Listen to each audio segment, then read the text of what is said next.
ఈ సమయాన్ని అనుగ్రహిస్తున్న తండ్రి అయిన దేవునికి హృదయపూర్వకంగా కృతజ్ఞతాస్తుతులు చెల్లిస్తూ ఉన్నాను. అలాగే వేదికను అలంకరించిన దైవజనులకు మీ అందరికీ కూడా యేసుక్రీస్తు పేట వందనాలు చెల్లిస్తున్నానండి. ఈరోజు ఒక మంచి విషయాన్ని మీకు చెప్పాలని ఒక అంశాన్ని మీ ముందుకు తీసుకురావటం జరిగింది. కుటుంబాలను విచ్ఛిన్నం చేస్తున్న వినాశకారి. కుటుంబాలను విచ్ఛిన్నం చేస్తున్న వినాశకారి.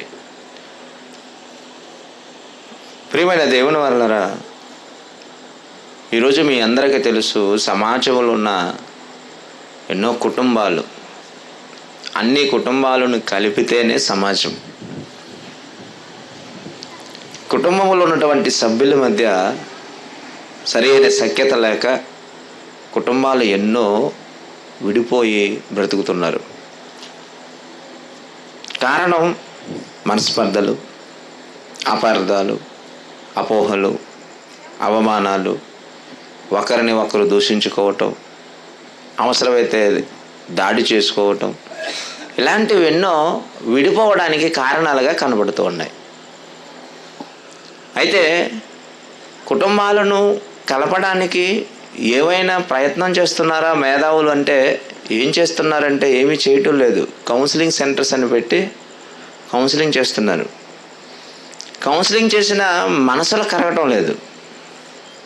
మేము కలిసి ఉండలేము, మాకు విడాకులు ఇచ్చేయండి అని కోరుకుంటున్న భార్య భర్తలు. పిల్లలు ఉన్నారు కదా, మీరు కలిసి ఉండాలి కదా అంటే మాకు వద్దండి, పిల్లలు ఏమైపోతే మాకెందుకు, మేమైతే కలిసి ఉండలేం. ఈరోజు నేను ఒక వార్త చదివాను, చాలా విచారకరమైన వార్త.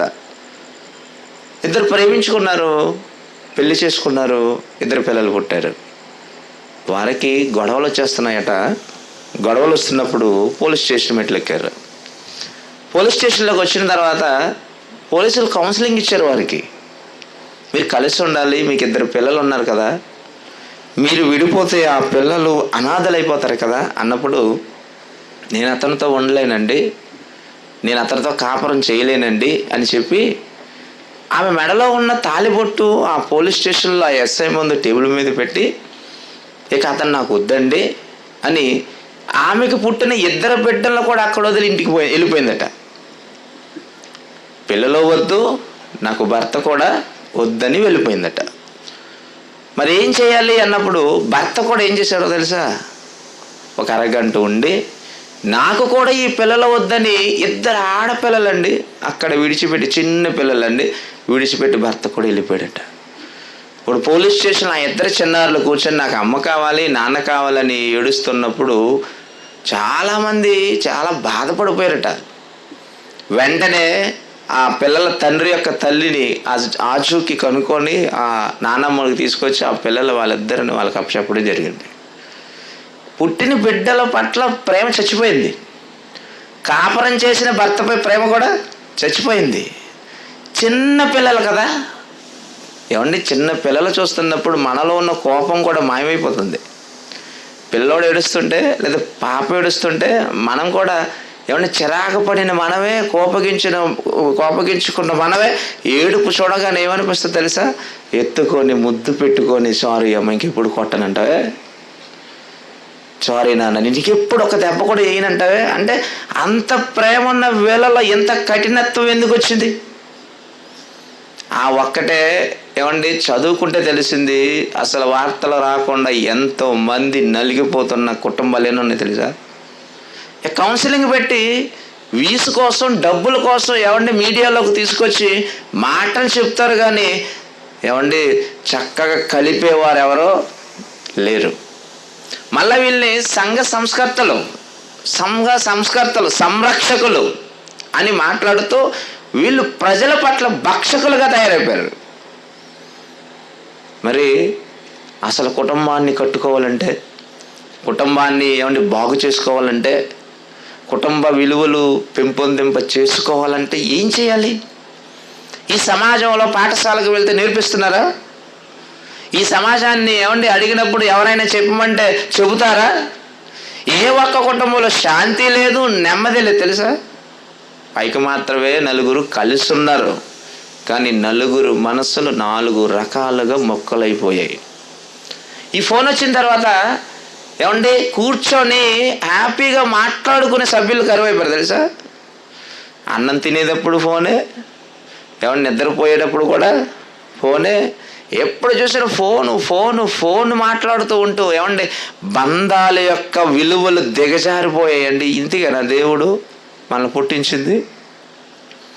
అసలు వినాశకారం అంటే అర్థం ఏంటి? వినాశనం అంటే అర్థం ఏంటో తెలుసా? నష్టం. వినాశనం అంటే నష్టం. మరి వినాశకారి అంటే అర్థం ఏంటో తెలుసా? నష్టాన్ని కలిగించేవాడు వినాశకారి. ఎవరు వినాశకారి? ఎక్కడ ఎందుకు వినాశనం జరుగుతుంది?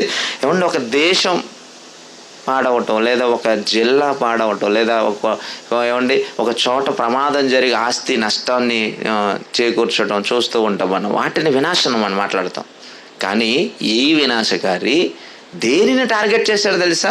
దేవుని కుటుంబాన్ని టార్గెట్ చేశాడు ఒక వినాశకారి. ఏ కుటుంబాన్ని? దేవుని కుటుంబాన్ని. దేవుని కుటుంబమా? ఏంటి దేవుని కుటుంబం ఎక్కడుంది అని ఆలోచించినప్పుడు అపోస్తలుడైన పౌలు గారు ఎఫెసీయులకు రాస్తున్న పత్రికలో ఒక మాటను మనం చదువుకోవాలి. అపోస్తలుడైన పౌలు గారు ఎఫెసీయులకు రాసిన పత్రిక 3వ అధ్యాయం 14వ వచనం చూడండి.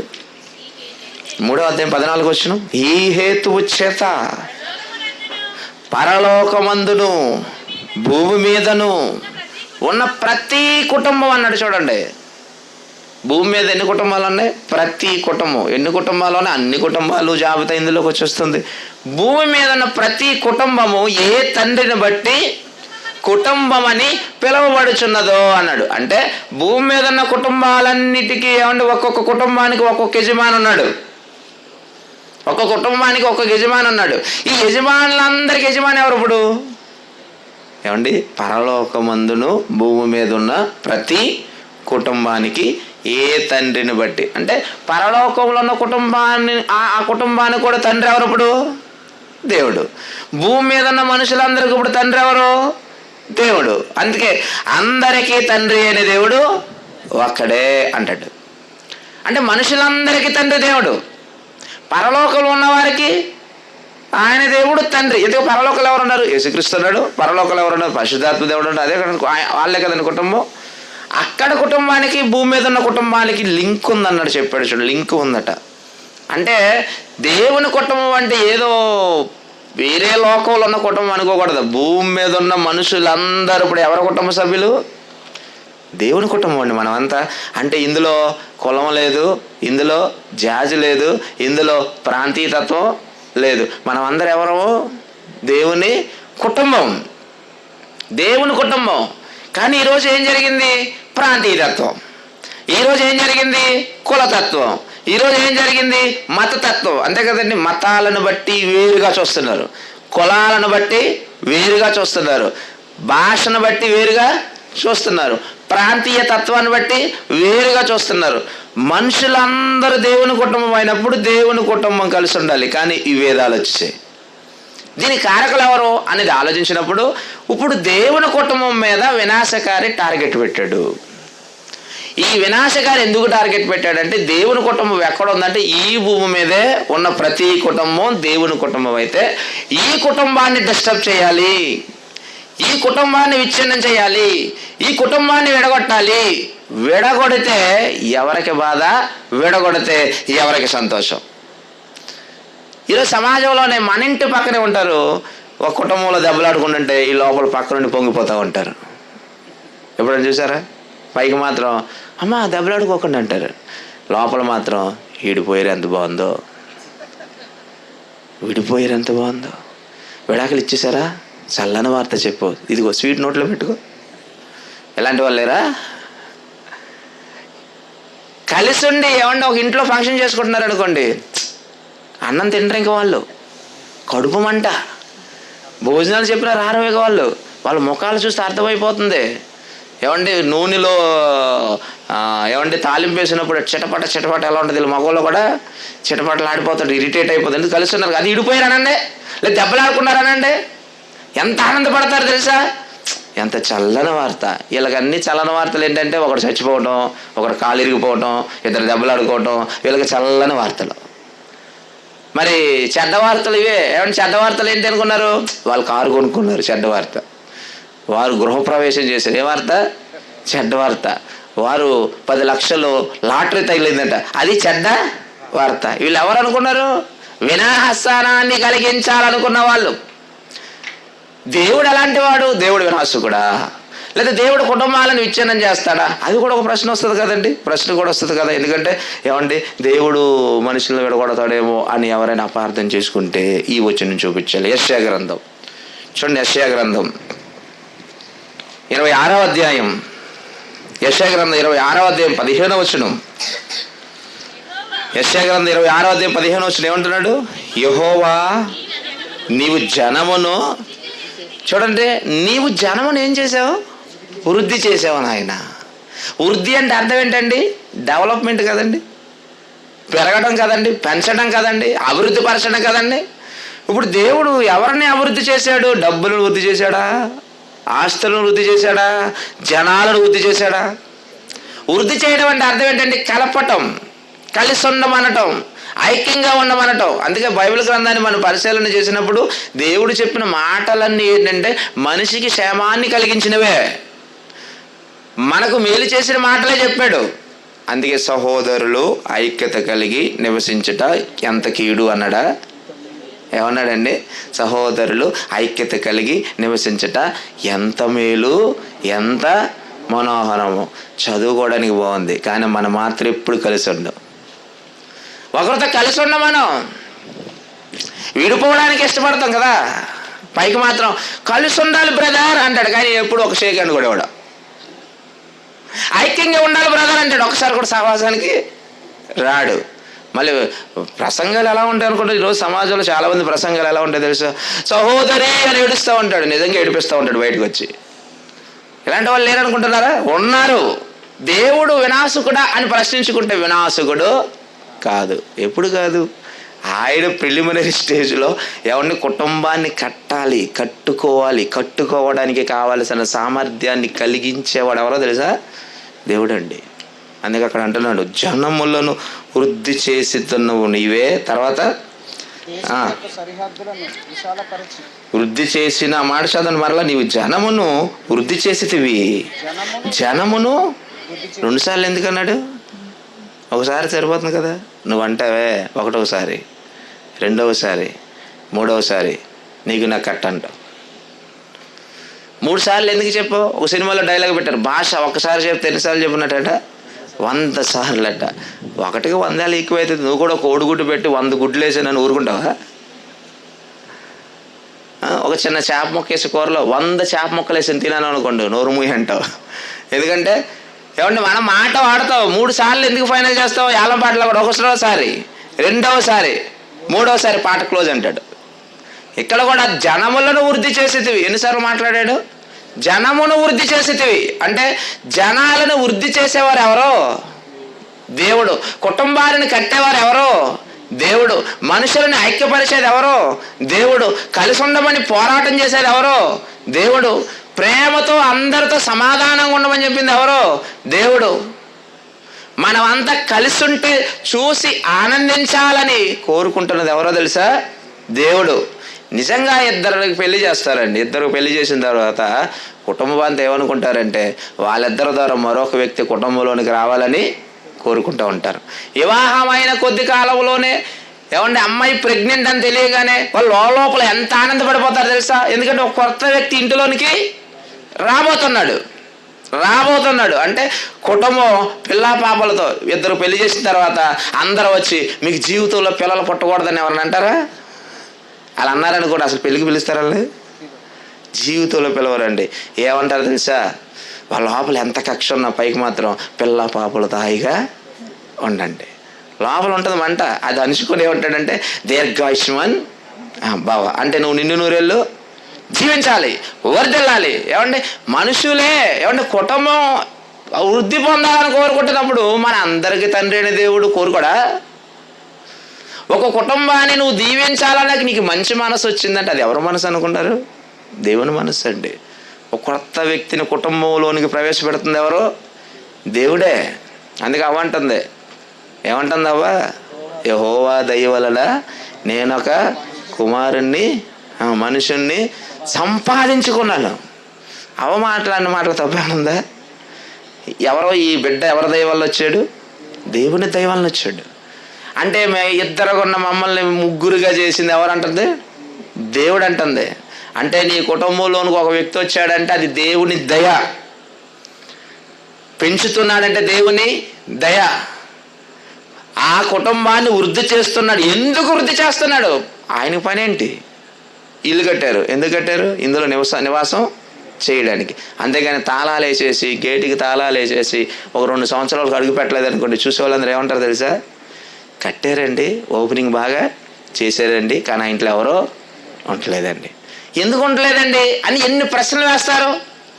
ఒక ఇల్లు కట్టుకున్నావంటే నువ్వు నివసించడానికి, ఒక పొలం పండిస్తున్నావంటే నువ్వు తినడానికి, ఒక పని చేస్తున్నావంటే దాని వలన వచ్చిన ఫలితం నువ్వు అనుభవించడానికి. మరి దేవుడు కుటుంబాలను కడతాడు. ఎందుకు కడతాడు? ఇప్పుడు చదవండి, ఇంకా దానికంటే నువ్వు చదవండి. ఏమంటున్నాడు? జనమును వృద్ధి చేసితివి, దేశము యొక్క సరిహద్దులను ఏం చేసావు? ప్రారంభములు దేశాలే లేవు, సరిహద్దులే లేవు, మనుషులు పుడుతున్న కొలదే. ఏమన్నాడు? మీరు ఫలించి అభివృద్ధి పొంది విస్తరించి భూమి నిండించి దాన్ని ఏం చేయాలి? లోపరుచుకోండి. అంటే జన విస్తారణ ఎక్కడి వరకు వెళ్ళిపోతుంది? భూమి ఎంత వరకు ఉందో అక్కడ వరకు వెళ్ళిపోతుంది. వారు దిక్కులు సరిహద్దులు ఏర్పరచుకుని ఇది మా దేశం. అందుకే పాకిస్తాన్కో సరిహద్దు ఉంది, చైనాకో సరిహద్దు ఉంది, భారతదేశానికి సరిహద్దు ఉందా? ఈ సరిహద్దులకు గొడవలు మొదలైపోయి ఇది నాదని. కానీ ఈయనేం చేశాడు? దేవుడు దేశం యొక్క సరిహద్దులను విశాలపరిచితివి. ఎందుకు విశాలపరిచాడంటే ఆ దేశంలోని సంఖ్యను ఏం చేస్తున్నాడు? దేవుడు పెంచుతున్నాడు. కుటుంబాల సంఖ్య పెంచుతున్నాడు. దేవుడు కుటుంబాలను పెంచుకుంటూ వెళ్తున్నాడు. ఎందుకు పెంచుకుంటూ వెళ్తున్నాడు? దీని వెనకాల ఒక మహత్తరమైన కార్యక్రమం ఉంది. ఏంటి తర్వాత చెప్తున్నాడు చూడండి. నిన్ను నీవు మహిమ పరుచుకుంటేవి. కుటుంబాలను వృద్ధి చేసి దేవుడు తనకు తాను ఏం పొందుతున్నాడట? మహిమ. అవ్వగారు మాట అన్నప్పుడు దేవుడు మనసులో పొంగిపోయి ఉంటాడా లేదా? దేవుని దయ వల్ల నేను ఒక కుమారుణ్ణి సంపాదించుకున్నాను. నీ కుటుంబంలో కూడా బిడ్డ రాగానే దేవుని దయ వల్ల నేను ఒక మంచి కుమార్తె లేదా నేను మంచి కుమారుని సంపాదించుకున్నాను అన్న మాట అనగానే దేవుడు మహిమపరచబడతాడా లేదా?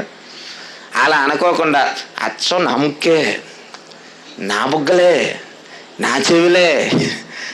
కొంతమంది పుట్టంగానే బిడ్డ మొత్తం టాప్ టు బాటం తడివేస్తూ ఉంటారు. ఏళ్ళు నొక్కుతారు, చెవులు పెతుకుతారు, బుగ్గలు గట్టిగా నొక్కుతారు, నొసలు నొక్కుతారు, తల ఎలా చూస్తారు, ఈయన ఎంట్రుకలు నావా కాదా అని అన్నీ చెక్ చేసుకున్న తర్వాత బంగారు కొండ. ఒకవేళ ఈ ఇంట్లో మేనమామ పోలికలు లేదా అమ్మమ్మో తాతయ్యో నానమ్మ వీళ్ళ పోలికలు పడినప్పుడు వీళ్ళంటే వీళ్ళు గెట్టలేదు అనుకోండి, దరిద్రుడు పోలికి వచ్చేసిందండి వీళ్ళకి. తిడుతున్నారా లేదా? అసలు నీకు బిడ్డ పుట్టడమే గొప్ప కార్యం. ఈరోజు పిల్లలు లేక ఎంతమంది బాధపడుతున్నారు? చాలామంది స్త్రీలలో గర్భసంచులు బుడగల సమస్య తెలుసా? గర్భం రాకుండా చాలామంది సమస్యలు ఇవే ఈరోజు ప్రజెంట్ డే. ఏంటంటే ఆహారపు అలవాట్లు మారిపోయాయి, మనం తినే తిండి చాలా కలుషితం అయిపోయింది. మొత్తానికి ఏవేవో కారణాలు చెప్తున్నారు. ఈరోజు ఒక బిడ్డ ఇంట్లోనికి రావాలంటే చాలా పెద్ద సమస్యగా ఉంది. ఇటువంటి టైంలో కూడా బిడ్డ పుట్టినప్పుడు దేవునికి కృతజ్ఞతలు చెల్లించవలసిన వీళ్ళు దేవుణ్ణే మర్చిపోయి ఆనందంలో మునిగిపోతున్నారు కదా. ఇక మగబిడ్డ పుట్టారనుకోండి, స్వీట్లు పంచుతాడు. ఆడపిల్ల పుడితే తలిపేసుకుని ఉసూరుమని ఏడుస్తూ ఉంటాడు. ఇక పలకను కూడా పలకడం. ఎగ్జామ్ రాసి రిజల్ట్ కోసం ఇప్పుడు ఇవాళ 10th క్లాస్ రిజల్ట్స్ వచ్చినాయి కదా, పొద్దున్నే ప్రకటన చేసి ఉంటారు, మధ్యాహ్నం 12 గంటలకు రిజల్ట్ అని. ఇక 10th క్లాస్ పిల్లలు చూడండి, ఇంట్లో అన్నం తినడం మానేసి ఉంటారు, నీళ్ళు తాగడం మానేసి ఉంటారు. అటు నుంచి ఇటు నుంచి అటు తిరుగుతూనే ఉంటారు. ఎందుకని? నేను పాస్ అవుతానా ఫెయిల్ అవుతానా. సేమ్ ఎంత టెన్షన్ పడతారో భార్య కనబోతుందని, కానీ భర్త కూడా ఎలా తిరుగుతాడు హాస్పిటల్లో వరండాలో అటు ఇటు ఆపి ఎందుకు తిరుగుతున్నావు అంటే, ఆగండి, ఆడపిల్ల పుడుతుందో మగ పిల్లలు పుడుతున్నాడు, ఆడపిల్ల పుడుతుందో మగ పిల్లలు పుడుతుంది. మగ పిల్లవాడు పుట్టంగానే వాట్సాప్ స్టేటస్ పెడతాడు, ఆడపిల్ల పుడితే స్విచ్ ఆఫ్ చేసి ఇంటికి వెళ్ళిపోతాడు. ఇలాంటి వాళ్ళు ఉన్నారా లేదా? యాక్చువల్గా ఆలోచిస్తే ఒక కుటుంబాన్ని కట్టేది దేవుడు కదా, నీ ఇంటిలో ఒక బిడ్డను ప్రవేశపెడుతుంది దేవుడు కదా. నిజంగా ఆడపిల్ల పుట్టిన అపురూపంగా చూసుకోవాలని బిడ్డలు లేని వాళ్ళు అనుకుంటూ ఉంటారు. లేనివాడికే తెలుస్తుంది అన్నం విలువ, అవునా? లేనివాడికే తెలుస్తుంది రూపాయి విలువ, లేనివాడికే తెలుస్తుంది మనిషి విలువ. ఉన్నవాడికి ఏం తెలుస్తుంది? పోగొట్టుకోవడం తప్ప. ఉన్నవాడికి ఏం తెలీదు. కడుపు నిండిన వాడికి బిర్యానీ పెట్టండి, సారీ సార్ నా కడుపు ఎలా ఉంది, మీకోసం ప్రేమతో చేశానండి, సారీ సార్. మీకోసం నెయ్యితో చేశానండి, సారీ సార్. మీకోసం ఎక్కడి నుంచో తెప్పించానండి, సారీ సార్. ఎందుకని కడుపు ఏమైపోయిందట? నిండిపోయింది.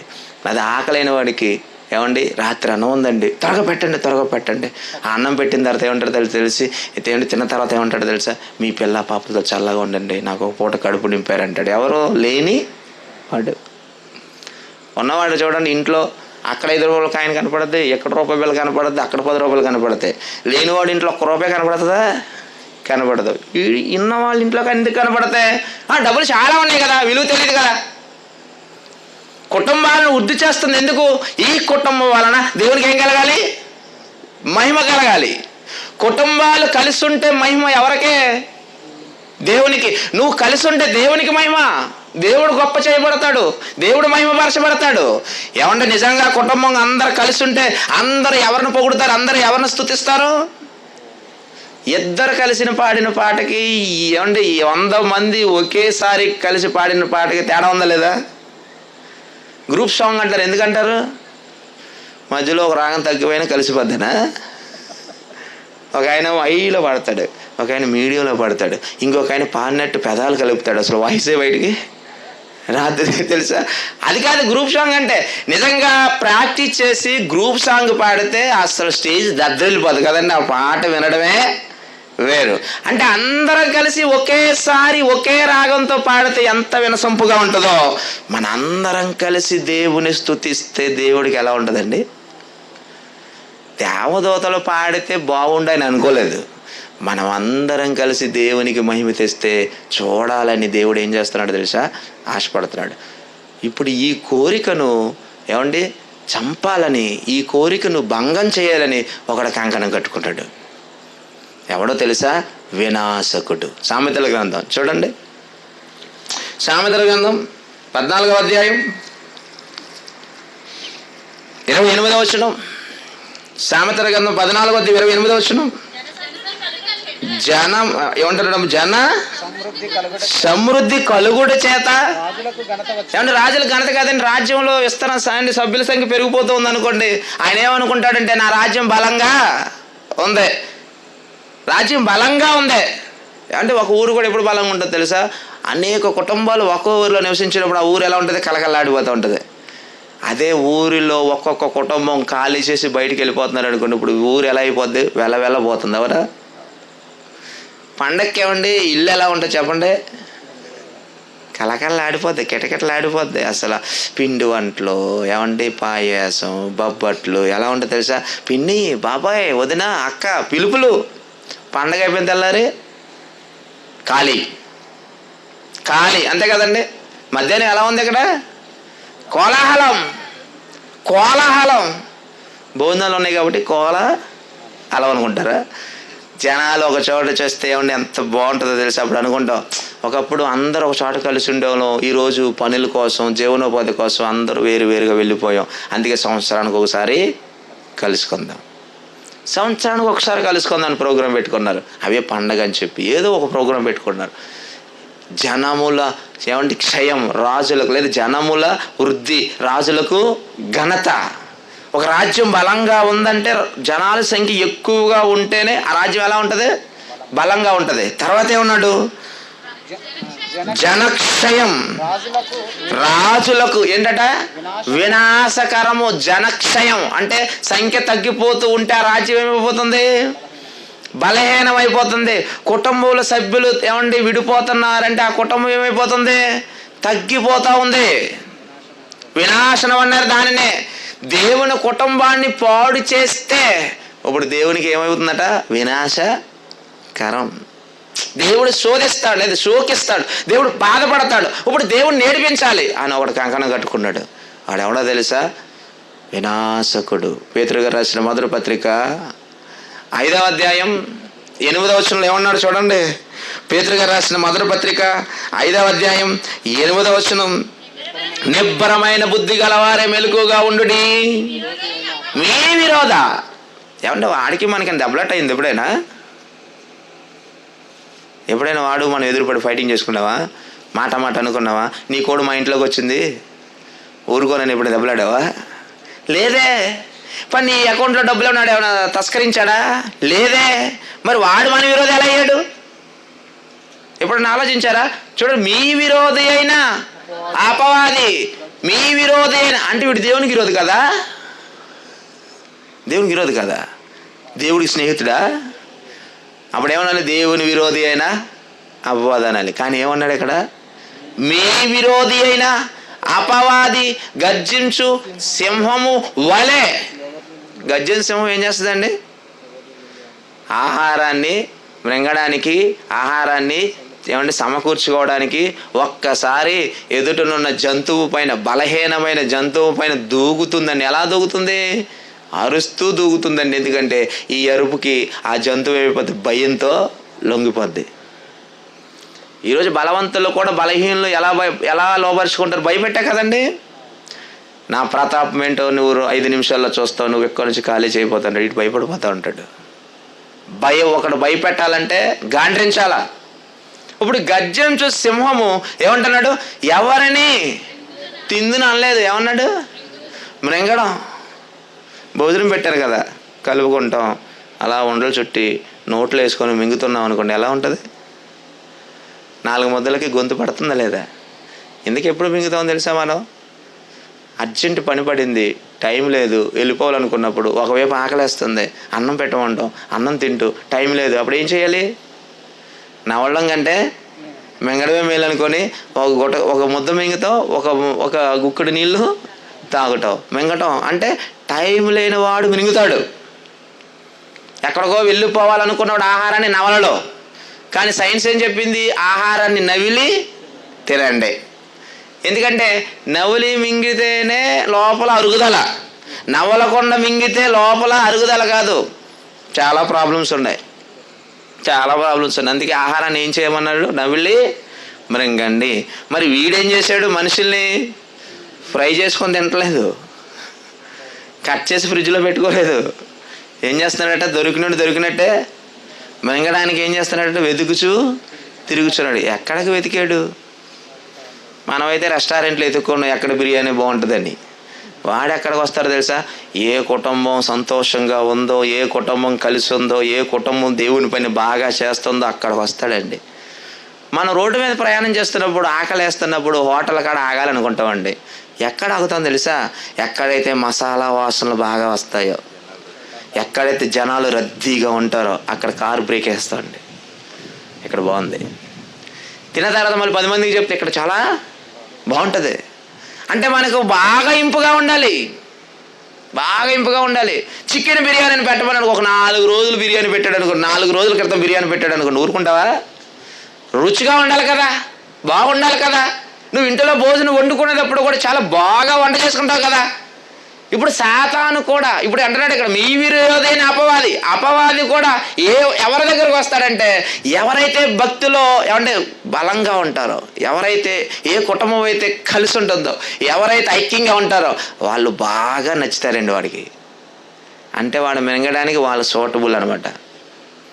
మీరు చికెన్ షాప్కి వెళ్ళినప్పుడు ఏ కోడి కొట్టమంటారండి? బక్క చిక్కిపోయి ఎండిపోయి ఈగలు వాలుతున్న కోడిని, చాలా బాగుంది కొట్టండి బ్రదర్ అంటారా? ఎలా ఉండాలి కోడి? దాని లెగ్గలు ఎలా ఉండాలి?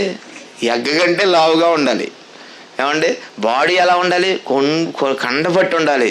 మళ్ళీ కొడతంటే ఆ తోలు తీసేయి, ఆ ఎముక తీసేయి.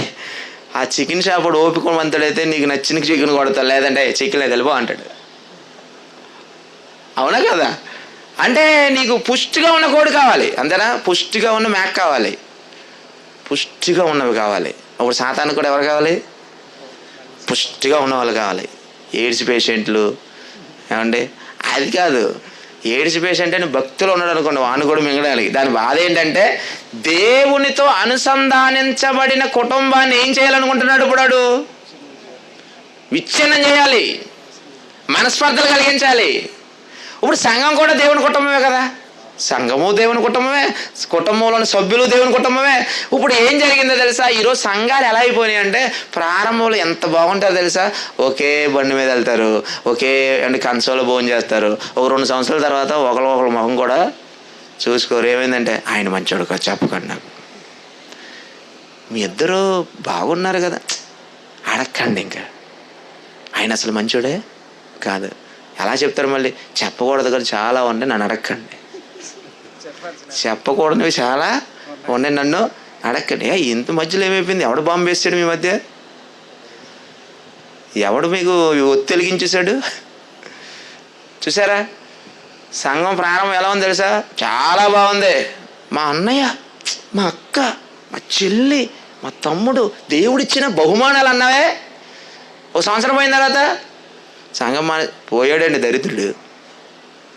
మానేసి పోయిందండి దరిద్ర దేవత అని అనుకుంటున్నావే. ఎవరు దీనికి కారణం? వినాశకుడు వచ్చాడు, మధ్యలో ఏం పెట్టాడు? స్విచ్ పెట్టాడు. ఏ స్విచ్ ఇది? ఎవరిని మింగుదా అని వెతుకుచూ తిరుగుచున్నాడు. అందుకే అంటున్నాడు, ఒకసారి దేవుని దగ్గరికి వెళ్ళిన ఈ అపవాది దేవుడు ఏమన్నాడు తెలుసు? ఒకసారి చూద్దాం. మనకు తెలిసిన మాట ఏబు గ్రంథం 1వ అధ్యాయంలో 7వ వచనంలో. ఏబు గ్రంథం 1వ అధ్యాయం 7వ వచనంలో ఏమన్నాడు తెలుసా? యెహోవా నీవు ఎక్కడి నుంచి వచ్చితివి వాడిని అడుగగా, అపవాది భూమి మీద ఇటు అటు తిరుగుచు అందులో సంచరించుచు వచ్చి తిని. భూమి మీద అటు ఇటు ఎందుకు తిరుగుతుంది? ఒకడో తెలియకుండా మన వీధులు అటు ఇటు తిరుగుతున్నాడు అనుకోండి, నీకేమనిపిస్తుంది? వీడు సాయంత్రం మన ఇంటికి కన్నమైపోతున్నాడు అన్నమాట. అవునా కదా చెప్పండి? ఒక అపరిచిత వ్యక్తి మన ఇంటిని చుట్టూ పరిశీలన చేస్తున్నట్టు మనకు అనిపించింది అనుకోండి, వెంటనే మన ఇంటికి దొంగ రాబోతున్నాడు అన్నమాట. అందుకే ఇప్పుడు అందరూ ఇంటి ముందు ఏం పెట్టారు? సీసీ కెమెరాలు పెట్టారు. ఎవరు మంచోళ్ళు, ఎవరు మంచోళ్ళు కాదు. అసలు భూమి మీద అటు ఇటు ఎందుకు తిరుగుతున్నాడు? మనుషులు ఎవరు బలవంతులు, మనుషులు ఎవరు బలహీనులు. ఏ కుటుంబం దేవుని కుటుంబంగా ఉంది, ఏ కుటుంబం దీనివైపు ఉంది. నా పార్టీలో ఎంతమంది ఉన్నారు, దేవుని పార్టీలో ఎంతమంది ఉన్నారో ఇది ఇప్పుడు జనాభా లెక్కలకు ఎలా అయితే వచ్చి అడుగుతారు కదా డీటెయిల్స్, అలాగే ఇది ప్రపంచం అంతా భూమి మీద మానవులందరి దగ్గరికి వెళ్ళి ఎవరు దేవుని సంబంధులు, ఎవరు నా సంబంధులు అని గణన చేయడం మొదలుపెట్టిందట. ఇది జనగణన. ఎందుకు గణన? దీని సంఖ్య పెంచుకోవాలి. ఎందుకు పెంచుకోవాలి? దేవుని సంఖ్యను తగ్గిస్తే దేవుడు కూలిపోతాడు కదండి. ఏమంటే కొడుకు తండ్రి దెబ్బలాడుకున్న తర్వాత బయటికి వెళ్ళిపోతాడు. ఏదో ఆవేశంలో తండ్రి అంటాడు, నీకు నాకు సంబంధం లేదు, నా ఆస్తి నీకు ఒక మొక్క కూడా రాదు, వెళ్ళిపో అంటాడు కదా. సరే, కొడుకు కూడా పంతంతో తండ్రి మీద ఉన్న కోపంతో, నేను వెళ్ళిపోతున్నా, ఇక నీ మొక్క నేను చూడను, పోరా అంటాడు. వెళ్ళిపోయిన తర్వాత ఇంట్లో కూర్చొని, సుబ్బమ్మ వాడు వెళ్ళిపోయాడు, ఎంత బాధగా ఉంది తెలుసా, ముందు ఎందుకు వెళ్ళగొట్టావు? వెళ్ళిపోయిన తర్వాత ఏం చేస్తాడు తండ్రి? కూర్చొని, వాడు ఉన్నప్పుడు ఎంత బాగుంది, నేనేదో తొందరపడినట్టున్నాను, మళ్ళీ వాడిని ఎలా తెచ్చుకోవడం అని ఒక తండ్రి కూలిపోవడం మనం చూసాం. కానీ ఆవేశంలో, కోపంలో ఒక తండ్రిని గంటి వేసిన ఇతనే వెళ్ళిపోయిన ఆ కాసేపటికి ఏమంటే కుమిలిపోవడం మనం చూసాం. కుమిలిపోతున్న తల్లిని చూసాం. కుటుంబంలో ఒక వ్యక్తి దూరం అయిపోతే ఎంతగా దిగులు పడుతున్న కుటుంబ సభ్యులను చూసాం. మరి దేవుని కుటుంబంలో ఒక సభ్యుడు అపవాది వైపుకు వెళ్ళిపోయాడంటే ఇప్పుడు దేవునికి బాధ కాదా? ఒక మనిషిలో అపవాది లక్షణాలు ఏమంటే వృద్ధి పొందుతున్నాయంటే దేవునికి బాధ కాదా? అందుకే ఏమండి అది దాని లక్షణాలను ఇంజెక్ట్ చేస్తుందండి, మనిషిలోనికి ఇంజెక్ట్ చేస్తుంది. ఏంటండి దాని లక్షణం అంటే? పాపం చేయటం, ఆజ్ఞను అతిక్రమించటం, దేవునికి భయపడకపోవటం, దేవుణ్ణి దూషించటం. ఇలా పనికి మాలిన లక్షణాలన్నీ ఇప్పుడు ఎవరిలోనికి పెడుతుంది? మెల్లగా ఎవరైతే భక్తి భావాలు కలిగి దేవునిలో ఎదుగుతున్నారో వాళ్ళలోనికి ప్రవేశపెడుతుంది అది. అందుకే దేవునికి ఇవన్నీ ముందుగానే తెలిసి ఇశ్రాయేలులకు అనేక కట్టడలో ఇచ్చాడు. ఆ కట్టడలన్నీ మనం ఆలోచించినప్పుడు మనకు ఏమనిపిస్తుందంటే, ఏంటి ఇవన్నీ మనుషులు చేస్తారా, ఇవన్నీ మనుషులు చేసేసేవేనా అనిపిస్తుంది. వీళ్ళు చేస్తారనే చేయకూడదని ఇచ్చాడు. వీళ్ళు చేస్తారనే చేయకూడదు. అందులో ఏమండి నిర్గమకాండ 20వ అధ్యాయంలో 10 ఆజ్ఞలు మనకు కనబడుతూ ఉంటాయి. నరహత్య చేయకూడదు. ఎందుకు ఇచ్చాడు? ఆల్రెడీ నరహత్య చేస్తారని. ఇందుకే ఏం చేయలేదు కానీ చేస్తారని. ముందుగానే ఇచ్చాడు. దొంగతనం చేయకూడదు అన్నాడంటే వీళ్ళు దొంగతనం చేస్తారని. తర్వాత పొరుగువాని దేనినైనాను ఆశింపకూడదు అంటే వీళ్ళు పొరుగు దానిని ఆశిస్తారని. పొరుగువాని భార్యను ఆశింపకూడదు అంటే ఇటు పొరుగువారి భార్యను ఏం చేస్తాడు? ఆశిస్తాడని. ఇలా మీరు నిర్గమాకాండం కానీ, సంఖ్యాకాండం కానీ, లేదా లేవీకాండం కానీ, ద్వితీయోపదేశ కాండం కానీ చదువుతున్నప్పుడు అక్కడ ఆజ్ఞలన్నీ మనకి ఏమనిపిస్తాయంటే, ఏంటి ఇవన్నీ మనిషికి ఎందుకు ఇచ్చాడు అంటే, వీళ్ళకి ఇవ్వకపోతే ఖచ్చితంగా ఇవి ఖచ్చితంగా పాటించి చూపిస్తారని. ఎందుకు హెచ్చరిక చేశాడు? వీళ్ళలో ఈ లక్షణాలన్నీ ప్రవేశపెట్టింది ఎవడో? వినాశకుడు. అంటే పాపాన్ని చేసే ఒక స్వభావాన్ని మనిషిలో ఏం చేస్తున్నాడు? వీడు పుట్టిస్తున్నాడు అండి. ఈరోజు సమాజాన్ని చూడండి, చక్కగా కాపురం చేసుకుంటే ఇద్దరు భార్య భర్తల్లో మూడో వ్యక్తి ఎంటర్ అయిపోద్దండి. ఎవరైతే అయితే అబ్బాయి అవ్వచ్చు లేదా అమ్మాయి అవ్వచ్చు. ఎందుకు ఇలా జరిగింది? ఇద్దరు చక్కగా ఉన్నారు కదా, మూడో వ్యక్తికి ఎందుకు అవకాశం ఇచ్చిందంటే, బయట వీళ్ళు చెప్పే లాలన మాటలో, వీరు చూపించే అందం, వీళ్ళు చూపించే విధానం, ఇవన్నీ ఎవడు వెరగేసినవి? ఇవన్నీ దయ్యం అండి, దయ్యం. అక్కడ మొదలైందండి డీవియేషన్. అక్కడ మొదలైపోయి ఇద్దరు విడిపోతారు, పిల్లలు అనాథలైపోతారు. మనం చూస్తాం, ఎన్నో వార్తలు చూస్తున్నాం. చంపుకుంటున్నారు, చేస్తున్నారు. చివరికి పెళ్లి కాని వాళ్ళు పెళ్లి చేసుకోవాలంటే వణికిపోతున్నారు ఈరోజు. ఎందుకని? డ్రమ్ములో కుక్కుతుందేమో భయం అంటే వీడికి. నేను పెళ్లి చేసుకోనండి, ఎందుకంటే 2 నెలల తర్వాత నన్ను డ్రమ్ములో పెట్టేస్తే నేను ఏమైపోవాలి అంటాడు. మరి నువ్వెందుకు చేసుకోమంటే, నరికి ఫ్రిడ్జ్లో పెడితే అని ఏమంటుంది అంటే ఎంత భయానకరమని తీసుకొచ్చేసారు పెళ్ళంటే. ఒకప్పుడు 100 ఏళ్ళు అంటున్నాడు ఒకడు, ఇప్పుడు 2 నెలలకే అయిపోయింది. అంటే ఇలా ఎందుకు తీసుకొచ్చారు? ఎవరు తీసుకొచ్చారు? అసలు వీళ్ళకి కీచ్చాడు ఎవడో? యాకోబు పత్రిక 4వ అధ్యాయం చూడండి ఒకసారి. యాకోబు పత్రిక 4వ అధ్యాయం 1వ వచనంలో ఏమంటున్నాడు? యాకోబు పత్రిక 4వ అధ్యాయం 1వ వచనం, ఈ వినాశకుడు ఏం చేశాడు చూడండి. ఇప్పుడు మీలో యుద్ధములను పోరాటములను దేని నుండి కలుగుచున్నవి? మీ అవయవములలో పోరాడు. ఏమంటే కోరికలు ఎవడు పుట్టించాడండి? అవయవాన్ని ఈ కోరిక, ఈ అవయవాలకి సుఖాన్ని అనుభవించాలన్న ఆలోచన ఎవరు పుట్టించారండి? దేవుడు పుట్టించాడా? ఒక భార్యతో ఉండమని దేవుడు చెప్పాడు, వీడు ఎన్నో అకౌంట్లో ఓపెన్ చేసి. ఎవడు పుట్టించాడు? నీకున్న దాంతో సంతృప్తి పడమన్నాడు. పక్కవాడిది దొంగలించమని దేవుడు ఎప్పుడు చెప్పలేదు. మరి ఎవడు పుట్టించాడు ఈ కోరిక? సుఖాన్ని అనుభవించాలి, కష్టపడకుండా ధనాన్ని సంపాదించాలి, సమాజంలో నేనే రూల్ చేయాలి అన్న ఈ పనికిమాలిన కోరికలు మనుషులకు ఎవరు పుట్టించాడు? మీలో యుద్ధములను పోరాటములను దేని నుండి కలుగుచున్నవి. ఏమండి, అవయవాల్లో పుట్టిన కోరికలకు మనుషులు బానిసలుగా మారిపోయి వాటిని అందుకోవాలని పరుగులు పెడుతూ అర్ధాంతరంగా తనువును చాలిస్తున్న అనేక మంది ఉన్నారు లేదా? శరీరాన్ని నమ్ముకున్నవాడు ఖచ్చితంగా ఏమైపోతాడు? పాడైపోతాడు. శరీరాన్ని సుఖపెట్టాలనుకున్నాడు ఖచ్చితంగా నాశనానికి వెళ్ళిపోతాడు. ఎందుకంటే నీ శరీరం నువ్వు ఎంత అందంగా ఉంటుందో తెలుసా? చాలామంది అద్దం ముందు నుంచి ఏం చేస్తారు? మురిసిపోతూ ఉంటారండి. నా హెయిర్ ఎంత బాగుందో, నా బొగ్గలు నీకు నువ్వే ఎంత బాగున్నాయో, ఈ మధ్య ఏంటి ఇలా అయిపోతున్నాను, దీనికి ఏం వాడితే బాగుంటుంది అన్నీ ఫోన్ కొట్టి, బ్రదర్ ఇలా అయిపోతున్నాను, ఏం వాడితే బాగుంటుంది? ఎందుకు వాడాలి? ఒక 1000 కాదు 2000 అని చెప్పండి ఇస్తాను అంటే, శరీరాన్ని మెరుగుపరుచుకోవడం కోసం మనిషి ఎంతగా ప్రయాసపడుతున్నాడు ఈరోజు. ఆరోగ్యం కాపాడుకోలేని కాదంటలేదు, ఆరోగ్యాన్ని మించి అంతకంటే మించి ఏదో చేయాలని ఆశపడుతున్నారు లేదా? ఈరోజు మనిషి వేసుకున్న బట్టలు చూడండి, శరీరాన్ని పూర్తిగా కప్పుకునే వాళ్ళు చాలా తక్కువ మంది కనపడతారు. అవయవాలన్నీ కనిపించేలా వేసుకునే వాళ్ళు చాలా ఎక్కువ మంది కనపడతారు. ఎందుకు వచ్చింది ఈ కల్చర్? ఎందుకు వచ్చింది ఈ సాంప్రదాయం? ఇది మా స్టైల్ అండి, ట్రెండ్ అండి అని మాట్లాడుతుంటారు. ఎందుకు వచ్చింది? డ్రెస్ సెన్స్ బాగలేదు, హెయిర్ స్టైల్ సెన్స్ అసలు బాగలేదు. అసలు ఆ మగపిల్లల హెయిర్ స్టైల్ చూస్తే ఎలా ఉందో తెలుసా? చుట్టూ మొత్తం తీస్తాడు, పైన కొప్పు పెడతాడు, పిచ్చికి గుడట అది. లేదా బోర్లించిన దాకుంటే చూసారా, పైన ఒక పాత్ర గిన్నె బోర్లించి ఎలా ఉంటుంది, వాడు కూడా గిన్నె బోర్లించి తీసేస్తాడో తెలియదు. మరి మొత్తానికి వాడు చూస్తుండే ఎలా ఉంటుందంటే ఒక కొండలా ఉంటుంది తల, మళ్ళీ దానికి ఒక ఎరుపు కలరు, ఒక తెలుపు కలరు, మధ్యలో బూడిద రంగు కలర్ వేస్తాడు. ఎవడి కోసం ఇది? ఇంకొకడైతే ఏమంటే ఒక స్థల స్నానం ఒక సంవత్సరం చేయకపోతే ఎలా ఉంటుంది తల, అలా ఉంటుందండి తల, దుబ్బు పట్టేసి ఉంటుందండి. మరి ఇంకొకడైతే తల అంతా ఇక్కడ దిగిపోద్ది, 2 కళ్ళు మూసిపోతాయి, కనపడు, మాట్లాడితే ఎలా అంటూ ఉంటాడు చూడండి. వాళ్ళని ఇష్టపడే ఆడవాళ్ళు ఉన్నారు, దిక్కుమాల సమాజం.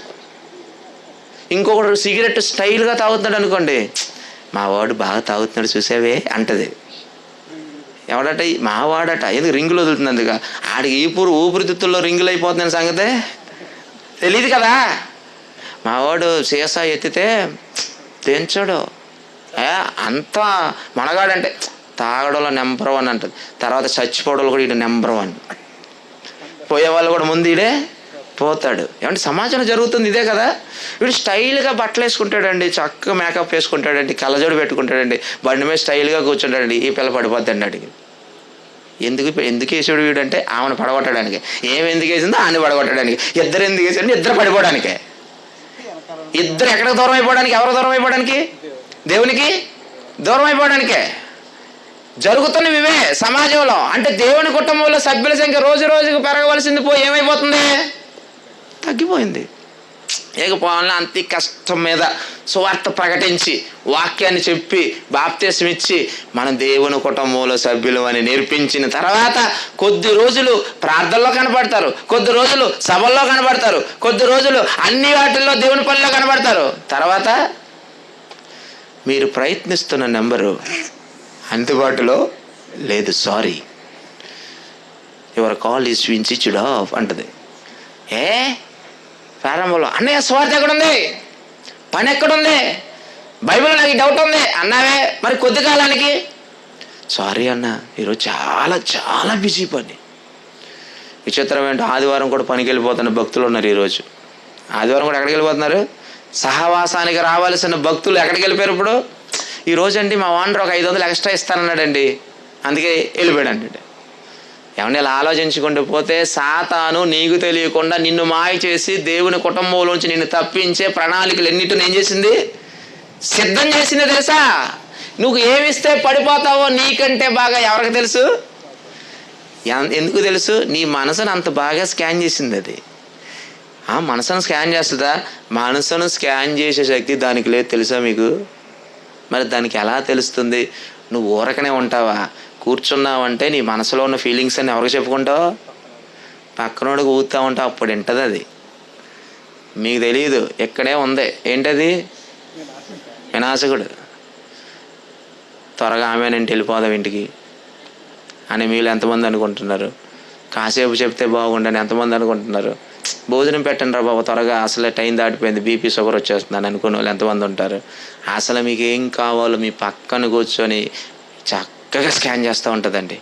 నువ్వు దయచేసి నీ మనసులో మాటలు ఎవరికే చెప్పాలా? నువ్వేమన్నావు? నా మనసులో మాటలు చెప్పుకుంటే బరువు ఏమైందట? దించుకున్నాడు. బరువు తీసుకెళ్ళి ఎవరికప్పు చెప్పావు? అపవాదికి చెప్పావు. వాడేం చేస్తాడు? ఎప్పుడు దొరుకుతావా చూస్తాడు, టైం చూసి కొడతాడు. చూసారా ఎంత నెట్వర్క్ మనం కూడా చేయగలవా? చేయలేం. అది ఎంత నెట్వర్క్ ఎందుకు నడిపిందో తెలుసా? మనలను శాశ్వతంగా దేవునికి కాకుండా దూరం చేయాలి. అందుకే ఒక సెల్ ఫోన్ పనిచేయాలంటే లోపల ఏముండాలి? యాప్లు ఉండాలిగా, సాఫ్ట్వేర్ ఉండాలిగా. ఇప్పుడు దేవుడు కూడా మనల్ని యథార్థవంతులుగా, నీతిమంతులుగా, పవిత్రులుగా పుట్టిస్తే అదేం చేసింది తెలుసా? పనికి మాలిన వైరస్ అంత ఎక్కించిందండి. ఎక్కడికే? హృదయంలోనికి. గలతీ పత్రిక 5వ అధ్యాయం, గలతీ పత్రిక 5వ అధ్యాయం 19వ వచనం నుంచి చూడండి. గలతీ పత్రిక 5వ అధ్యాయం 19వ వచనం. శరీర కార్యములు స్పష్టమై ఉన్నాయి, క్లియర్గా కనబడుతుంది, క్లిస్టల్ క్లియర్గా కనబడుతుంది. అంటే శరీర కార్యములు స్పష్టముగా ఉన్నవట. అవేవంటే జారత్వము, అపవిత్రత, కాముకత్వము, ఆరాధన, అవిచారము, ద్వేషములు, కలహములు, మత్సరములు, క్రోధములు, కక్షలు, భేదములు, విమతములు, అసూయలు, మత్తతలు, అల్లరితో కూడిన ఇవన్నీ ఎవడు ఇన్స్టాల్ చేసాడు మనలోకి? శరీర కార్యాలు అన్నాడు కదా, యుద్ధములు భోగం ఏమండి పోరాటములు దేని నుండి కలుగుతున్నాయి అన్నాడు కదా, దేహంలోనే అన్నాడు కదా. ఇప్పుడు దేవుడు దేహాన్ని ఎలా చేశాడన్నా, దేవుడు నరులను యథార్థవంతులుగా పుట్టించాడు. అంటే అన్నీ బాగున్నాయి. దేవుడు తాను చేసిన యావత్తును చూసినప్పటిది చాలా మంచిదిగా ఉండేనన్నాడు. మంచి హృదయం ఇచ్చాడు, మంచి అవయవాలను ఇచ్చాడు, మంచి తెలివినిచ్చాడు, మంచి జ్ఞానం ఇచ్చాడు. కానీ పుట్టిన తర్వాత, ఊహ వచ్చిన తర్వాత వీడేం చేశాడు, చెడ్డవన్నీ మనుషులోనికి ఎక్కించాడు. అందులో ఈ 19, 21 వచనాలన్నీ ఈ మనిషిలో ఇన్స్టాల్ చేసినవే.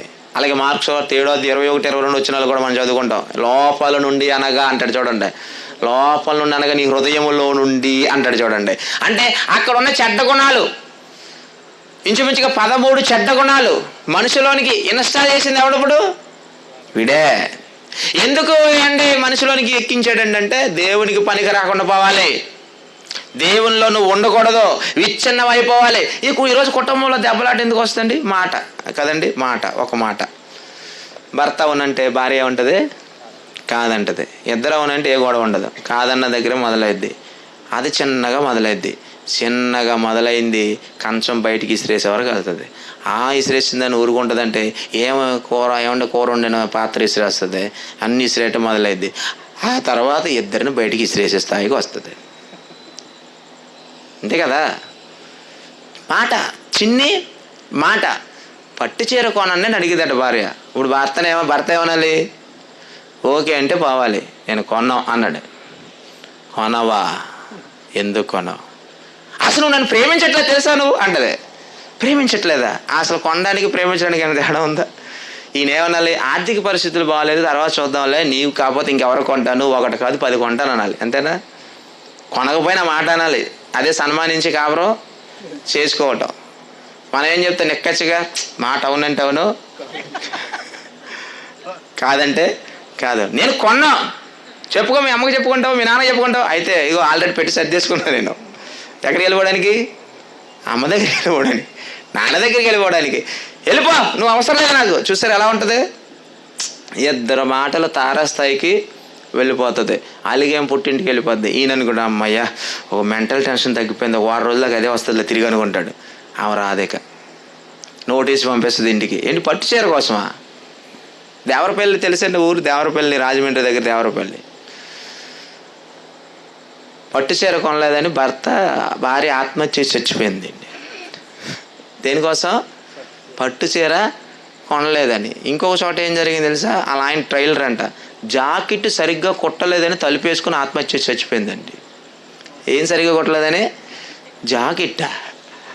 అంటే చచ్చిపోవడం ఎంత సరదా అండి. నువ్వు చచ్చిపోవాలి, నీకు ప్రేరేపణ పుట్టిస్తుంది ఎవరో, నువ్వు చచ్చిపో లేదా చంపు. చచ్చిపోతే తనకు తానుగా చచ్చిపోతే ఆత్మహత్య చేసుకున్నవాడు ఖచ్చితంగా ఆరనగ్నికి వెళ్ళిపోతాడు, అంటే దేవుని దూరం అయిపోతాడు. తర్వాత నువ్వు చచ్చిపోయే ధైర్యం లేదా, చంపే ధైర్యం ఉందా, అయితే చంపే. అంటే ఇప్పుడు చంపేస్తే నరహత్య చేసిన దేవునికి దూరం అయిపోతావు. ఎన్ని ప్లాన్లు వేసిందండి. అయితే చచ్చిపో, దూరం అయిపోతావు. అయితే చంపే, దేవునికి దూరం అయిపోతావు. దాని ఎజెండా ఏంటి, నువ్వు దేవునికి దూరం అయిపోవాలి. నీ కుటుంబం ఏమైపోవాలి, విడిపోవాలి. కుటుంబం విడిపోయింది అనుకోండి, అప్పుడు అనుకోండి అమ్మాయి నేను వచ్చిన పని కంప్లీట్ అయిపోయింది, ఆపరేషన్ ఇస్ డన్ అంటది. విడిపోతే మనమేమనుకుంటాం, కలిసి ఉండాలని మైకి చెప్తాం, కానీ మనసును మాత్రం ఏం చేస్తా తెలుసా, అలాగే మాట్లాడుతాం. అసలు కలవద్దు నువ్వు అసలు. కలిస్తే నీ పరువు ఏమైపోద్ది, తగ్గిపోద్ది. ఒక మెట్టి దిగావనుకో నువ్వెంత లోకమైపోతావు తెలుసా. అందుకే అంటాడు పైకి తగ్గాలి అని ప్రసంగం చేస్తాడు, కానీ నేను తగ్గేదేలే అంటాడు. ఈరోజు అలాగే ఉన్నారు లేదా, తగ్గాలి అంటాడు కానీ తగ్గేదే లే అంటాడు. ఎక్కడ తగ్గరు. ఏమండి, ఎందుకండి మనస్పర్ధలు వచ్చేయండి. ఇంటికి వచ్చానండి, అసలు అల్లుని పట్టించుకోలేదండి సరిగా. ఇంటికి వచ్చానండి, కొడుకు దూరం నుంచి వచ్చాడండి, మా తండ్రి కూడా సరిగ్గా పట్టించుకోలేదండి. ఇవే కదండి అలగడానికి కారణాలు. అలిగి పక్కకి వెళ్ళిపోతున్నాం. ఆ అలిగి పక్కకి వెళ్ళిపోయిన ఆ చిన్ని కారణం ఏమన్నా రోజులు గడుస్తున్న కొలది ఏమైపోతుంది, పెద్ద కారణం అయిపోతుంది. అంటే వర్షం వచ్చినప్పుడు ఏమన్నా చిన్న కాలం పిల్లకాలం ఏర్పడుతుంది, దాని మరమ్మతులు చేయకపోతే చిన్న కాలం కాస్త ఎలా అయిపోద్ది, పెద్ద కాలం అయిపోద్ది. మీలో కూడా కుటుంబంలో మనస్పర్ధలు వచ్చినప్పుడు కూర్చొని వెంటనే మాట్లాడేసుకోండి, కలిసిపోండి. కాదు నేను వెళ్ళను, నేను అడగను, నాకు సంబంధం లేదు అని వదిలేసావా, చివరికి ముఖం చూసుకోవాల్సిన పరిస్థితి కూడా ఉండదు. అప్పుడు ఒక వ్యక్తి చచ్చిపోయినా వెళ్ళి చూడాలనే ఆలోచన కూడా రాదు. ఎందుకంటే మొన్నటిదాకా బ్రతుకున్నప్పుడు నేను చూడలేకపోయినా, మాట్లాడలేకపోయినా, ఇప్పుడు చచ్చిపోయికి వెళ్తే నలుగురు ఏమనుకుంటారో, నేను వెళ్ళాలని మానేస్తారు. టోటల్గా కుటుంబం ఏమైపోయింది? కొలాప్స్ అయిపోయిందండి. టోటల్గా కుటుంబం ఏమండి? కనుమరుగైపోయిందండి. అందుకే ఈరోజు కుటుంబాలు విడిపోవడానికి ఈ చెడ్డ కార్యాలన్నీ ఇన్స్టాల్ చేసి వదిలేసింది. ఇవన్నీ మనలో ఉండకుండా ఉండాలి అంటే, దేవుని కుటుంబంగా అభివృద్ధి పొందాలంటే ఈ వినాశకుని పట్టుకోవాలి. వాడు నీకు దొరకాలంటే నీ హృదయంలో ఎల్లప్పుడూ దేవుని వాక్యం ఉంచుకోవాలి. హృదయంలో ఏమి ఉంచుకోవాలి? ఎప్పుడు గుర్తుపెట్టుకున్నా, నువ్వు ఆ రోజు ఆ మాట అన్నావు, నేను మర్చిపోను. ఆహా ఎంత బాగుంది. నేను ఎందుకు ఏమన్నాడేంటి? నువ్వు ప్రార్థనకి ఎందుకు లేటుగా వచ్చావు అన్నాడు. అంతే, అందే. నువ్వు ప్రార్థనకి లేటుగా ఎందుకు వచ్చావు? నేను ఎప్పుడు వస్తే ఆయనకి ఏంటంట, నన్ను నిలబెట్టడానికి ఆయన ఎవరంట అని అన్నావు అనుకోండి, పోయేది ఎవరంట? నీతిమంతుడు గద్దింపు మనకేం కలిగిస్తుంది? మేలే కదండి. గాయించేవాడు ఏం చేస్తాడండి? మేలు చేస్తాడు కదండి. పగవాడు ఏం చేస్తాడండి? బ్రదర్ నువ్వు రాకపోయినా నీ ఫోన్పే చేసి 500 అన్నాడు అనుకోండి, అమ్మో ఈడు పెద్ద దొంగ. నువ్వు రాకుండా ఫోన్పే నాకెందుకు, నువ్వు రావాలి అంతేనా? నువ్వు డబ్బులు ఇచ్చి నువ్వు కూడా చేంజ్ చేయాలి, పని చేయాలి, దేవుని కోసం కష్టపడాలి. నీ స్థాయి బయట చూసుకో. సంఘంలో మనమంతా ఒకే స్థాయి, కుటుంబంలో మనమంతా సభ్యులమే. నువ్వు గవర్నమెంట్ ఉద్యోగం అయితే మాత్రం కుటుంబంలో అందరిని యారా పోరా ఒరే అంటే ఏమైనా బాగుందా? అక్కడే మొదలవుతుంది ఈ వేదాలు. ఏమంటే ఉద్యోగం రాకముందు చాలా బాగున్నాడండి, ఉద్యోగం వచ్చాక ఎవరినే లెక్క చేయట్లేదండి. ఏమైందండి? 2 కొమ్ములు వచ్చేసేయండి. ఆ కొమ్ములు ఎవరు అండి? అపవాదం ఒలిపించిందండి. నువ్వెవడి మాట వెనక్కో, నీకెవడైనా లోబడాలి. ఇప్పుడు నువ్వెవరో తెలుసా? గవర్నమెంట్ ఉద్యోగివి. గవర్నమెంట్ ఉద్యోగం అయితే 4 కాళ్ళు ఉన్నాయో చెప్పండి. ప్రైవేటు ఉద్యోగి గవర్నమెంట్ ఉద్యోగి తేడా ఏంటండి? విచిత్రం చెప్పిన, గవర్నమెంట్ జాబ్ చేసి సంపాదించే శాలరీ కంటే ప్రైవేట్గా వ్యాపారం చేసుకున్న డబ్బులు సంపాదిస్తున్నారు. నిజమండి. ఆ వాటిని చూడకండి. మనం దేవుని పిల్లలం, మన దేవుని కుటుంబంలో సభ్యులం, మనమంతా కలిసి ఉండాలి. మన కుటుంబాలు వాక్యంతో కట్టుకోవాలి, ఎవరిని దూరం చేసుకోవద్దు. ఎందుకంటే వ్యక్తి ఉన్నప్పుడు విలువ తెలీదు, వ్యక్తి దూరం అయిపోయినప్పుడు నువ్వు బాధపడిన ఆ వ్యక్తి నీ దగ్గరకు రాలేడు. అందుకే ప్రేమతో 10 మందిని సంపాదించుకోవడానికి ప్రయాసపడండి. నీ మాట బాగుండాలి, నీ ఆలోచన బాగుండాలి, నీ నడవడిక బాగుండాలి, నీ చూపు బాగుండాలి, నువ్వు వాళ్ళకి ఇచ్చే విలువ కూడా బాగుండాలి. ఎప్పుడైతే ఇలా నువ్వు ప్రవర్తిస్తావో నీ బలం ఏమవుతుంది? పెరుగుతుంది. విలువ ఎప్పుడైతే ఇవ్వవో, తీసి పారేస్తావో, చిన్న చూపు చూస్తావో, ఎప్పుడైతే తోలనాడతావో, గౌరవించవో, ఆటోమేటిక్ నీ విలువ ఏమైపోతుంది? తగ్గిపోతుంది. నీకు ఎంత ఉండేవో లాభం అండి. ఆయనకుంటే ఆయన తినమనండి, ఆయన మాట బాగోదని అంటారు. చూడండి, సాతాను వేసిన చేస్తున్న ప్రయత్నం ఇదే. ప్రతి కుటుంబంలోకి వచ్చింది. భార్య భర్తకు పడకుండా చేసింది, తల్లి తండ్రికి పడకుండా చేసింది, పిల్లలకి తల్లిదండ్రులకు పడకుండా చేసింది. ఇప్పుడు చాలా మంది గోల పెట్టుకుంటారు, నా పిల్లలు నా మాట వింటలేదని. ఎవడు దీనికి కారణం? వాడేనండి, వాడే. అందుకే ఇక్కడ కూర్చున్న మనం ఎలా ఉన్నాం? మన కుటుంబాలు ఐక్యంగా ఉన్నాయా? మన సంఘంలో ఐక్యంగా ఉన్నామా? ఒకవేళ లేకపోతే ఈ రోజు నుంచి మనలో వాడు ఉన్నాడేమో, వాడిని బయటికి ఏం చేయాలి?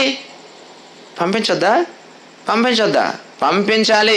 నువ్వు ఇంట్లోకి వెళ్ళి నివాసం చేయాలంటే ముందు ఆ ఇంట్లో ఉన్న వాళ్ళు ఏం చేయాలి? బయటికి తీసుకొని రావాలి. నువ్వు పడుకున్న బెడ్డ మీద ఎవరు 2 పడుకుని పోయారు అనుకోండి, ఇప్పుడు నువ్వు పడుకోవాలంటే ఏం చేయాలి? నువ్వు బయటకు రా అంటావు కదా. నువ్వు పడుకోవాలంటే ఏం చేయాలి? పడుకున్నావు, బయటికి రా అంటావు. ఇప్పుడు నీ హృదయంలో కూడా ఎవడొచ్చి కూర్చున్నాడు? వాడే కూర్చున్నాడు. పైకి మాత్రం బైబిల్ పట్టుకొచ్చేస్తావు, పాట పాడేస్తావు, ఏమనంటే మీరు చూస్తూ ఉంటావు. చూడండి, చాలామంది ఏంటంటే పాట పాడతావు ఏంటన్నారు అనుకోండి, చూసండి కింద నుంచి పైకి చూసి మొఖం అండి, నన్ను అంత మాట అంటావా? పాట బాగలేదని అంటావా అంటారు. కానీ బాగా పాలేదండి, సరే నేను నెక్స్ట్ టైం బాగా ప్రాక్టీస్ చేస్తానండి అనుకునే వాళ్ళు చాలా తక్కువ. ప్రార్థన సరిగ్గా చేయలేదనుకోండి, పిలిచిందని ఏమండి పక్క పిలిచి మీ ప్రార్థన ఏంటి తప్పు చేశారని అనుకోండి, ఏంటి నా ప్రార్థనకి వంకలు పెడతావా? నా ప్రార్థన రాదంటావా? నేను సంఘానికి వచ్చి 5 సంవత్సరాలు ప్రార్థన చేయడం, నువ్వు 10 సంవత్సరాలు వచ్చిన ప్రార్థన నేర్చుకోకపోతే ప్రార్థన సరిగ్గా చేయడం రాదు కదా. కొంతమంది రొట్టె ద్రాక్షరసం ప్రార్థనకి ఇస్తారు. ఇప్పుడు మన కోసం చచ్చిపోయింది ఎవరు? సిలువ పైన యేసు ప్రభు. ఈయన మొదలెడతాడండి, ఏమని తెలుసు? తండ్రి మా కోసం రక్తం కార్చేసావు తండ్రి. ఈయనకి తెలుసు ఈయన కోసం రక్తం కార్చింది కుమారుడని, కానీ ప్రార్థనలు ఏం చేశాడు? తండ్రి మా కోసం ఎన్ని బాధలు పడ్డావు తండ్రి, ఆ ముళ్ళ కిరీటం పెట్టినప్పుడు తండ్రి అంటే ఈయన యేసుని అన్నాడా, తండ్రిని అన్నాడా? తెలియకుండా ఏం చేశాడు? ఇప్పుడు ప్రార్థన చేశాడు. ఇప్పుడు అయిపోయిన తర్వాత బయటికి పిలిచి, బ్రదర్ మీరు ప్రార్థన తప్పు చేశారండి. ఏంటి నా ప్రార్థన వంకలు పెడతారా? ఈ వంకలు పెట్టే సంఘానికి నేను అసలు రాను. అయిపోయింది. మనకు తెలియంది ఎవరని చెప్తే స్వీకరించండి, స్వీకరించండి, నేర్చుకోవడానికి ప్రయత్నం చేయండి, తిరగబాటు చేయకండి. మనమే పోతామండి. ఒక సామెత చెప్తారు కదా, ముళ్ళు వెళ్ళంటే ఆకు మీద పడినా, ఆకు వెళ్ళి ముళ్ళు మీద పడినా చిరిగిపోయేది ఏంటట ఆకంట. ఆడవాళ్ళు అన్నారు మనం ఆకులు వంటి వాళ్ళు అన్నారు. ఆడవాళ్ళే కాదు, మనుషులందరూ ఆకులు వంటి వాళ్ళమే. మన జీవితం అల్పమైనదే, అంతేనా కదా? ఇప్పుడు మనం తిరుగుబాటు చేసిన మనమే పోతాం, తిరుగుబాటు చేయకుండా నాకు సంబంధం లేదని తిరిగిన మనమే పోతాం. మరి ఏం చేయాలి? అపవాది యొక్క చేష్టలను గుర్తించండి. ఎవరితో గొడవలు పెట్టుకోకండి. వాడు టార్గెట్ చేశాడు, విడగొట్టాలి. నువ్వు దేవుని పనికి రాకుండా ఉండాలంటే ఇంకో పనిలో పెట్టాలి నిన్ను. నువ్వు దేవుని పని చేయకుండా ఉండాలంటే ఇంకో వ్యాపకంలోనికి తీసుకెళ్ళిపోవాలి. దేవుణ్ణి నువ్వు స్మరించకుండా ఉండాలంటే నీ హృదయంలో ఏదో పుట్టించాలి, ఏదో చేయాలి. చేసేస్తుంది, అది చేయవలసినంతా చేసేస్తుంది. ఇది గమనించలేదా? మనం విపత్తులోనికి వెళ్ళిపోవలసిన అవసరం ఎంతైనా కనపడుతుంది. అందుకే ఈ పాఠం చెప్పడానికి గల ముఖ్య ఉద్దేశం, ఈరోజు సంఘంలో కానీ, ఈరోజు సమాజంలో, కుటుంబంలో కానీ ఎవరి మధ్య ఐక్యత లేదని మీరు ఎన్నైనా చెప్పండి, ఐక్యత లేదు. కారణం ఏంటంటే, ఏమంటే నాది ఏమీ లేదండి, వాళ్ళదేనండి అంటారు. ఏమండి తప్పు వాళ్ళదైనా, నువ్వు మంచోడు అయినా, మంచిగా ఉన్న నువ్వు అతనితో ఏమండి మాట్లాడి మంచి దారిలో తీసుకురావాల్సిన బాధ్యత ఉందా లేదా? ఉంది. ఒక వ్యక్తి బాగోలేదంటే బాగు చేయవలసిన బాధ్యత బాగున్న వానిపై ఉందా లేదా? డాక్టర్ దగ్గర నువ్వు ఎందుకు వెళ్ళావు?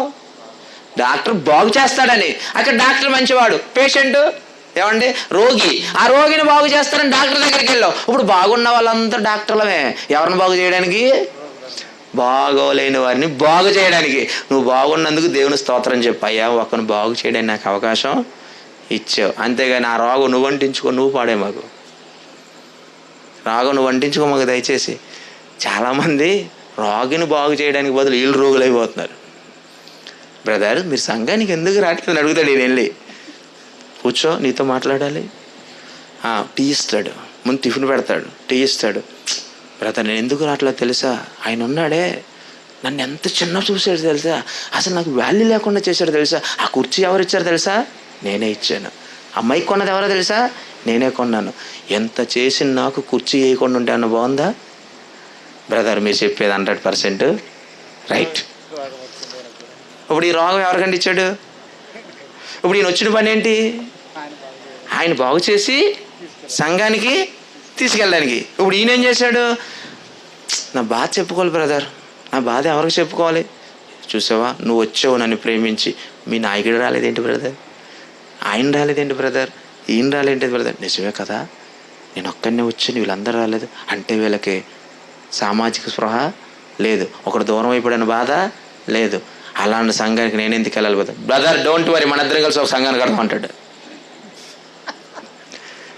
ఏమన్నాడు? ఇద్దరం కలిసి ఒక సంఘాన్ని కడతాం, డోంట్ వరీ, నీకు నేను. ఆహా, ఇద్దరు కలిసి దేనికి దూరం అయిపోయాడు? ఇప్పుడు సహవాసానికి దూరం అయిపోయాడు. సహవాసానికి దూరం అయిపోయిన వాళ్ళందరూ భ్రష్టులే, వాక్యం వినని వారందరూ దుష్టులే, అబద్ధాలు మాట్లాడే వాళ్ళందరూ దుష్టులే. ఎందుకంటే అబద్ధానికి జనకుడెవరండి? ఈ వినాశకుడే కదా. కుటుంబంలో ఒక చిన్న అబద్ధం అండి, అందుకే 4 అగ్ని అన్నాడు కదా, చిన్న అబద్ధం అండి పెద్ద మంటను పుట్టించిందండి. ఒక ఆమె వచ్చేసి పరిగెత్తుకుంటా, అమ్మా శుభమ్మ అన్నది. ఏంటమ్మా? మీ ఆయన ఊరి సందు చివరిని ఎవరితో మాట్లాడుతున్నాడు.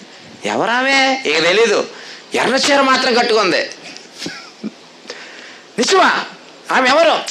పేసు కనపడలేదు, చీర మాత్రమే కనపడుతుంది. ఆ దండు మీద ఆరేసిన చీర అది, అది గాలికి ఎగురుతూ ఉంది. ఆ పైవిటి సింగ్ అలా ఎగురుతుంది చూసా, అసలు ఎంత మునిగిపోయారు తెలుసా. ఆయన గోడగా నుంచి ఏదో ఫోన్ మాట్లాడుకుంటున్నాడు. ఇక చూసుకు ఇంటికి వచ్చాక, అమ్మ నీళ్ళు పెట్టుకో, భోజనం పెట్టుకో. నేను రేపు మా ఇంటికి వెళ్తున్నాను. ఎక్కడికి? పుట్టింటికి. ఎందుకు వెళ్తున్నావు? నీకు చెప్పాల్సిన పని లేదు. ఇప్పుడు అబద్ధం ఏం చేసింది? కుటుంబంలో తీసుకొచ్చిన చీలిక. ఏమైందమ్మా నీకంటే? ఎవత్తామే ఎవరామె కాదు, ఎవత్తామే. ఎప్పటి నుంచి మీ ఇద్దరికి కాంటాక్ట్ కొనసాగుతుంది? ఎవరమ్మా? మాకు తెలియదు అనుకున్నావా? ఎర్ర చీర కట్టుకుంది. ఎవరు? ఏముండదు, చిన్న అబద్ధం. ఇద్దరి మధ్య ఏమైంది? పొరపచ్చాలు వచ్చింది కదండి. వీడేమన్నాడు, ఈ అబద్ధాలు ఏం చేయాలట? పెళ్లి చేయాలట. ఒక అబద్ధమే ఏమండి ఒక కుటుంబాన్ని విడగొడితే వీడికి ఇన్ని అబద్ధాలు ఆడాలట, 1000 అబద్ధాలట. 1000 అబద్ధాలు ఆడి అండి, ఏ అబద్ధాలు? ఒక అబద్ధం ఆడి పెళ్లి చేయి, ఒక అబద్ధం ఆడి పెళ్లి చేయి. కలిసి ఉంటారు వాళ్ళు? కలిసి ఉండరు. అబద్ధం అనేది ఒక సమస్య నుంచి తప్పించుకోవడానికి అబద్ధం ఆడతాను నువ్వు అనుకుంటున్నావు. అనేక సమస్యలకు మూలమే ఆ యొక్క అబద్ధం. నిజమా కాదా చెప్పండి? ఇది నిజమా అందండి అపవాది. ఎవరితో? అవ్వగారితో. ఏమేమనాలి? ఏది నిజం అనాలి కదండి. ఏది నిజం అనాలి అన్నది అసలేమీ ఏది నిజం అందా? ఇది నిజం అనగానే ఏంటి నిజం? మళ్ళీ ఇది నిజమా? ఈ తోట చెట్ల పండ్లు ఏదైనా దేవుడు తినవద్దని నీతో చెప్పినా అసలు ఏమేమనాలి? ఎందుకు? నువ్వెవరు? ఈ క్వశ్చన్ నీకెందుకు వచ్చింది? అసలు ఇది తింటే చచ్చిపోతా నీకు ఎవరు చెప్పారు? ఇన్ని అడగాలి కదా. అసలు ఒక ప్రశ్న అడిగిందండి అవ్వ, అడగలేదు. అంటే అబద్ధం ఎలా మాట్లాడుద్ది? అపవాది ఎలా మాట్లాడుద్ది? నీకు డౌట్ రాకుండా మాట్లాడుద్ది అండి. మీరు జాగ్రత్త.